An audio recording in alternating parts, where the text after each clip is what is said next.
Bonjour, mon nom est Yannick Bravo, je suis formateur d'adultes avec brevet fédéral et titulaire du brevet fédéral de spécialiste en finance et comptabilité. Dans cette vidéo, je vais vous parler précisément de la méthode des points extrêmes. La méthode des points extrêmes est une méthode de calcul qui est utilisée lorsque on n'arrive pas vraiment à déterminer quelle est la part dans une charge, quelle est la part de charge fixe ou la part de charge variable.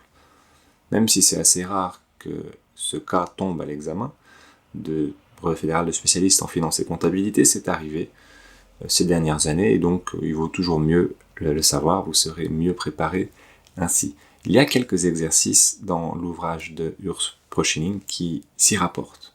Il y a donc dans la comptabilité analytique des charges fixes qui ne dépendent pas de notre activité et des charges variables qui, elles, dépendent de notre activité.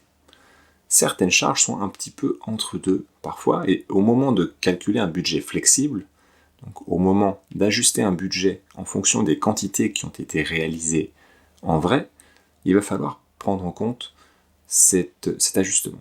Et cet ajustement ne peut pas se faire si on n'arrive pas à déterminer est-ce que la charge est fixe ou variable. Ça peut être le cas par exemple de l'électricité. La facture d'électricité, il y a une certaine partie de la facture d'électricité qui correspond à l'éclairage des bureaux administratifs ou de la direction, et du coup cette partie-là est identique quel que soit le taux d'activité, ce serait une charge fixe.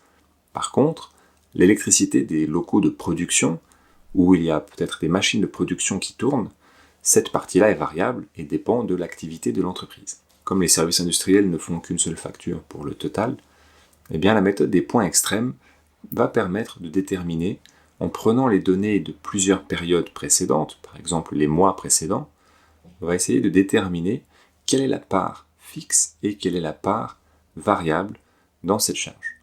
Les points minimum et maximum sont sélectionnés pour le calcul.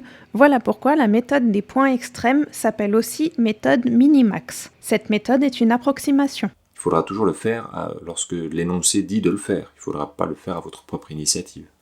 Et alors, une fois ce calcul réalisé, on arrive à estimer une partie de charge fixe qu'on va garder comme charge fixe, et du coup la partie variable, elle, va pouvoir être modulée en fonction de la quantité qui a été réellement utilisée ou produite durant cette période. Faites quelques exercices dans le bouquin, et a priori vous serez prêt pour l'éventualité où cela se présenterait dans vos examens du brevet fédéral de spécialiste en finance et comptabilité, avec évidemment l'Institut Better Study. Je vous remercie de votre attention et vous souhaite une très agréable fin de journée et une bonne préparation. Merci.